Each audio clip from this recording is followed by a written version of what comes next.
Round Mountain hut, this is the last hut we rebuilt as part of the rebuilding program. So it was pretty sad in coming to the end of the program. But Round Mountain, again, with all the huts, has an amazing history.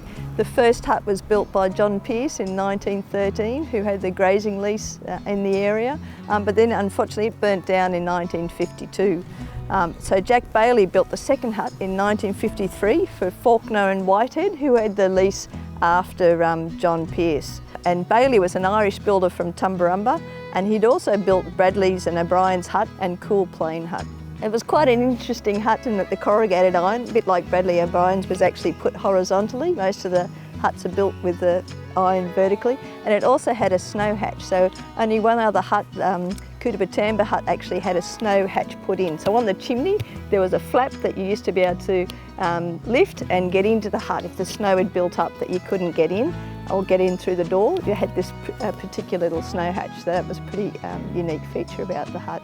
So the hut again was built for graziers working in the area. All materials had to be carted in by horse or on carts using rough tracks. So again, you had to make do with what you had. So they used to use the timber what was in the area. Round Mountain had a big set of yards, so it was often used for drafting and holding stock before they then got split up and sent to other leases in the area.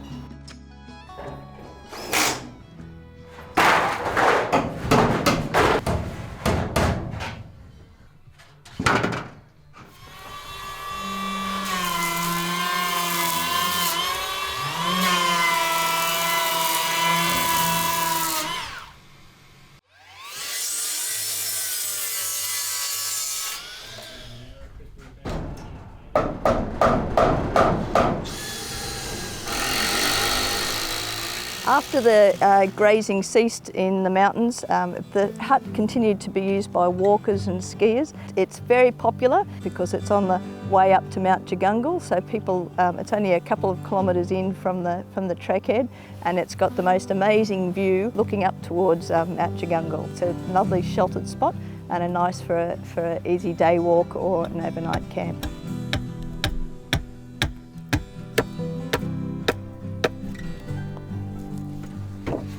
It was great having Roger and Peter on this project. Their love of the huts as well as their building knowledge, we couldn't have done it without them. They're just as passionate about the huts than I am, or probably more so, and they were really keen to make sure they had the detail right and they had those photos out, and they were trying to do as best job as they could. But it's also really important that we've been able to teach the next generation some of these skills that you needed to maintain these huts. So being able to, that log cabin type construction, and be able to split slabs with the maul and fro. They don't teach that in Carpentry 101 anymore.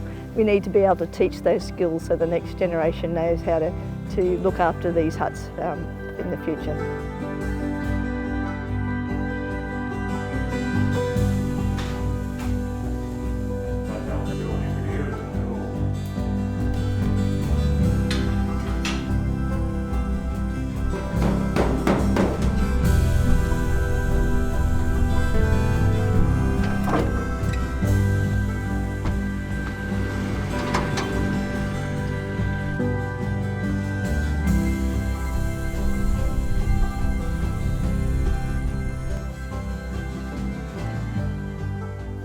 It's been fantastic. It brought me to tears when I saw some of the families visiting the huts and seeing them again. A lot of them hadn't been there for a long time, and to see the tears in their eyes was wonderful. So yeah, it made the project even more special. So it's wonderful having the families there. So I'm hoping with the quality of the hut that we have there now, that people will really appreciate their value, from an emergency shelter to little living museums telling of the past, and hopefully we can keep these huts going for another 100 years.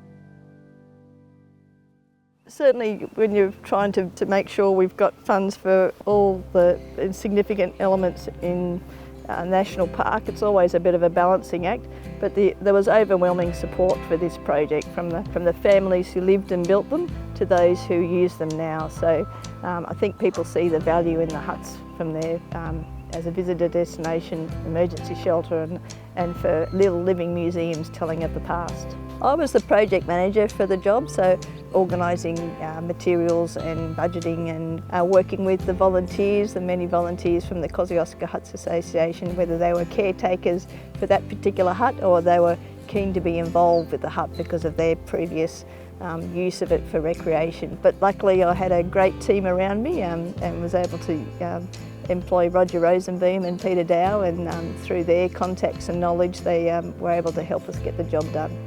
The project started as soon as the fires were finished. So part of the fire recovery efforts, we looked at recording what was left of those burnt sites and making safe the site. So salvaging what we could from the corrugated iron to other bits from the site and making sure they were safe for people to visit again.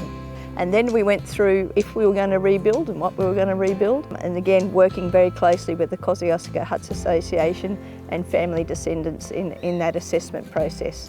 So we were lucky to be able to use a decision matrix that was developed in the Kosciuszko Hut strategy to decide on whether we should or shouldn't rebuild. So making sure that we had that strong social significance. Work actually didn't start until on the ground. I think we started in February 2022 on the ground, and then we started with Sawyer's Rest House up near Kiandra there.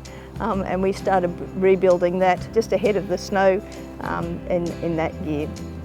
We then moved over to Delaney's hut, which is a bit further down the road. We were able to start on that hut about the same time that we were building Sawyer's Rest House, and we were able to move materials from one to the other. Then we started work on Vickery's hut, which is down near Talbingo Mountain, just above Talbingo there. So it was the log cabin down on the head of Junima Creek. And then we went over to work on 4 Mile Hut, and then down to Brooks's hut, and then over to Happy's hut, and then Bradley O'Brien's hut, and then 2024 and into 2025 we started working on the linesman's huts up on 15 Mile Ridge, and then Round Mountain Hut. I think that was all of them. Oh, plus Harvey's hut. So Harvey's hut, we had lost 10 huts were burnt to the ground, but Harvey's hut was partially burnt, and it was up on Governor's Hill or Tentengra Mountain there near Kiandra, and we worked on that as well during that program. Harvey's hut, it's an interesting hut. It's made out of flattened tin that we think came from the old Kiandra Courthouse Police Barracks, so they actually had that flattened tin was used, and it was built as a ski hut up on Tentengra Mountain, which people used to also call Governor's Hill, and it was built for skiers staying at the chalet. The fire basically raced up the hill and singed the top side of the hut, so burnt some of the internal timbers and blistered the paint, but luckily the hut survived. And then working with volunteers from the Tumut Bushwalking Club and the local Tumut Scouts, we were able to treat the surfaces so they didn't rust, applied a special epinamel. We've turned the hut back from mission brown back to its original yellow colour, so you can't miss it now. If you go up Tentengra Mountain, you'll certainly be able to see the hut. They're all built different, and I just love from the riverstone huts down at G High to the log cabins we have at Vickery's and to the weatherboard huts we have on Long Plain.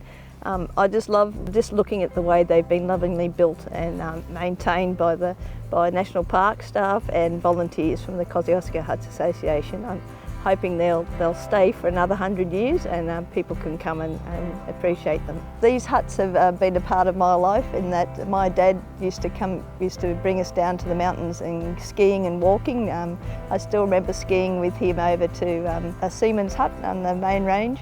And appreciating it when the weather came in and nearly freezing. So I think the huts are more special to me now because you learn more about them. I think I've been to just about every hut in the mountain now that is currently standing. My time with the service, I've met many families who've lived and worked in the mountains, and the stories they tell of their endurance and their love of the mountains as well has been, it's pretty incredible for them to be able to share their stories with me.